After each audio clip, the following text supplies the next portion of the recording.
പാകിസ്ഥാന് മുന്നറിയിപ്പ് നൽകിയിരിക്കുകയാണ് അമേരിക്ക. മനുഷ്യാവകാശങ്ങളും പൗരന്മാരുടെ മൗലികാവകാശവും സംരക്ഷിക്കണമെന്ന് പാക് ഭരണകൂടത്തോട് വൈറ്റ് ഹൗസ് വക്താവ് മാത്യു മില്ലർ.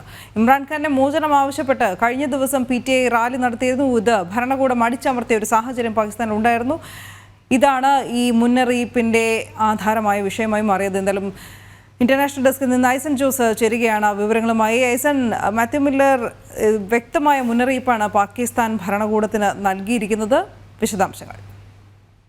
മനു, പാകിസ്ഥാൻ ഭരണകൂടത്തിന് വളരെ വ്യക്തമായൊരു മുന്നറിയിപ്പ് തന്നെയാണ് മാത്യു മില്ലറുടെ ഭാഗത്ത് നിന്നിപ്പോൾ ഉണ്ടായിരിക്കുന്നത്. നമുക്കറിയാവുന്നതാണ്, നേരത്തെ ബംഗ്ലാദേശിലെ കലാപത്തിൻ്റെ സമയത്തും ഇത്തരത്തിലുള്ള കർശനമായ നിലപാട് അമേരിക്കയുടെ ഭാഗത്തു നിന്നുണ്ടായിരുന്നു.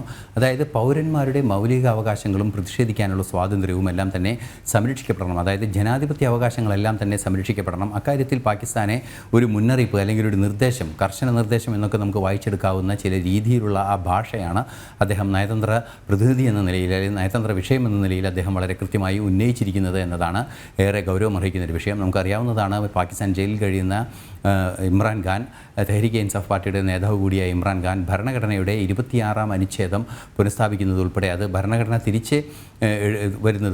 തിരിച്ചു വരുന്നതിനുള്ള, അല്ലെങ്കിൽ 26-ാം അനുച്ഛേദം 26-ാം ഭരണഘടന ഭേദഗതി ഒഴിവാക്കി ഭരണഘടനയെ പുനഃസ്ഥാപിക്കുന്നതിനുള്ള നീക്കം നടത്തണമെന്നാവശ്യപ്പെട്ടുകൊണ്ടാണ് അവിടെ ശക്തമായൊരു സമര പ്രതിഷേധങ്ങൾ നടത്തിയത്. ഇത്തരത്തിലുള്ള സമര പ്രതിഷേധങ്ങളെല്ലാം തന്നെ അടിച്ചമർത്തുന്നൊരു നീക്കം പാകിസ്ഥാൻ സർക്കാരിൻ്റെ ഭാഗത്തു നിന്നുണ്ടാവുകയും ചെയ്തു. ഇത് തീർച്ചയായും പൗരന്മാർക്ക് നേരെയുള്ള മനുഷ്യാവകാശ ലംഘനങ്ങളും വ്യക്തിപരമായ ജനാധിപത്യ സ്വാതന്ത്ര്യങ്ങളുടെ ലംഘനവുമാണ് എന്ന് വളരെ കൃത്യമായി അദ്ദേഹം പറയുകയും ചെയ്യുന്നുണ്ട്.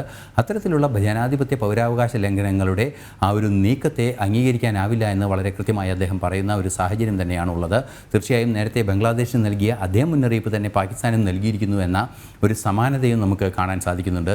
തീർച്ചയായും ഭരണകൂടങ്ങളുടെ അടിസ്ഥാന സ്വഭാവത്തിൽ നിന്ന് മാറി, ജനാധിപത്യ സ്വതന്ത്ര സ്വഭാവങ്ങളിൽ നിന്നെല്ലാം തന്നെ മാറി മറ്റു ചില രീതികളിലേക്ക്, അത് ഒരു പക്ഷേ മത നേതൃത്വത്തിലുള്ള ഭരണകൂടത്തിൻ്റെ സ്വഭാവങ്ങളിലേക്ക് നീങ്ങുന്ന ഒരു പശ്ചാത്തലമുള്ള രാജ്യങ്ങൾക്കെല്ലാം തന്നെ അമേരിക്ക വളരെ കൃത്യമായൊരു മുന്നറിയിപ്പ് നൽകുന്നുണ്ട്. തീർച്ചയായും അത്തരത്തിലുള്ളൊരു ഭീകര സ്വഭാവങ്ങളിലേക്ക് വീണ്ടും ഈ മേഖലകൾ കടന്നു പോകാതിരിക്കുന്നതിനുള്ള ഒരു മുൻകരുതലിൻ്റെ ഭാഗമായി കൂടി അമേരിക്കയുടെ നീക്കത്തെ കാണാൻ സാധിക്കുന്നതാണ്. അനു. ശരി.